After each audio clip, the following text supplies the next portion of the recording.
Assalamualaikum semua. Jom kita belajar bahagian sirah unit 2. Teladani sifat siddiq Nabi Muhammad SAW. Sebelum itu, kita perlu kenali sifat wajib bagi Nabi. Dengar dan sebut. Siddiq, benar. Amanah, jujur. Tabligh, menyampaikan. Fatanah, bijaksana. Mari bernasyid. Siddiq, amanah, tabligh, fatanah. Siddiq, bercakap benar. Amanah, jujur. Tabligh, menyampaikan. Fatanah, bijaksana. Sekali lagi ya. Siddiq, amanah, tabligh, fatanah. Siddiq, bercakap benar. Amanah, jujur. Tabligh, menyampaikan.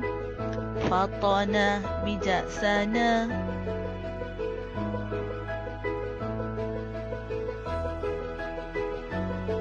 Teladani sifat siddiq Nabi Muhammad SAW.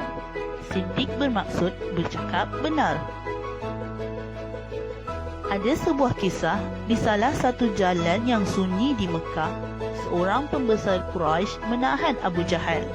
Dia sangat membenci dan sentiasa menentang dakwah Nabi. Beliau bertanya, "Wahai Abul Hakam, adakah Muhammad itu seorang yang benar atau pendusta?" Abu Jahal menjawab, "Sesungguhnya Muhammad itu seorang lelaki yang bercakap benar dan tidak pernah berbohong walau sekali." Sifat baginda dipuji oleh musuhnya sendiri. Di akhir pembelajaran, murid boleh mengenal dan menghafal sifat wajib Nabi, mencontohi dan mengamalkan sifat siddiq Nabi. Sila baca arahan soalan berikut. Soalan akan dilampirkan bersama video ini.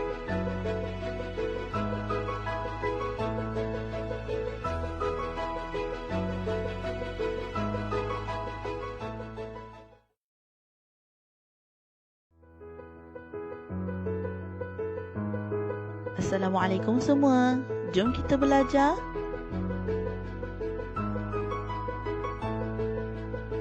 Bidang sirah. Pelajaran 15. Pembukaan Kota Mekah. Mari kita lihat latar belakang peristiwa pembukaan Kota Mekah. Pihak musyrikin Mekah telah mengkhianati perjanjian Hudaibiyah. Musyrikin Mekah menyerang kabilah Khuzai'ah yang telah berbai'ah dengan kaum muslimin. Apabila perjanjian Hudaibiyah telah dilanggar, baginda mengatur strategi. Antara strategi baginda memerintahkan kaum muslimin bergerak ke kota Mekah seramai 10,000 orang. Merahsiakan tujuan pergerakan kaum muslimin ke Mekah dari pengetahuan kaum musyrikin Mekah. Melantik seseorang pengganti di Madinah sementara ketiadaan Nabi. Berikut kronologi peristiwa pembukaan Kota Mekah. Pelajar boleh merujuk pada buku teks. Pertama, pada tahun ke-8 Hijrah, baginda bersama 10,000 kaum muslimin menuju ke Mekah.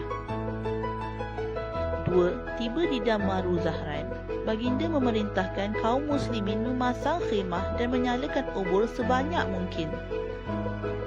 3. Nabi memerintahkan kaum muslimin masuk ke kota Mekah melalui 4 jalan yang berbeza.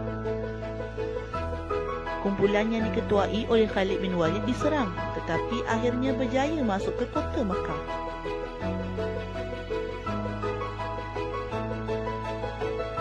Setelah berjaya masuk kota Mekah, baginda memberi jaminan keselamatan kepada penduduk Mekah. baginda melakukan tawaf dan memusnahkan 360 buah berhala di sekitar Kaabah sebaik saja sampai di Mekah.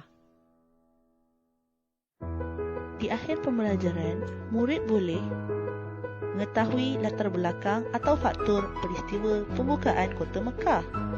Murid boleh menceritakan semula kronologi peristiwa pembukaan Kota Mekah. Murid boleh mencontohi akhlak baginda dalam berdakwah.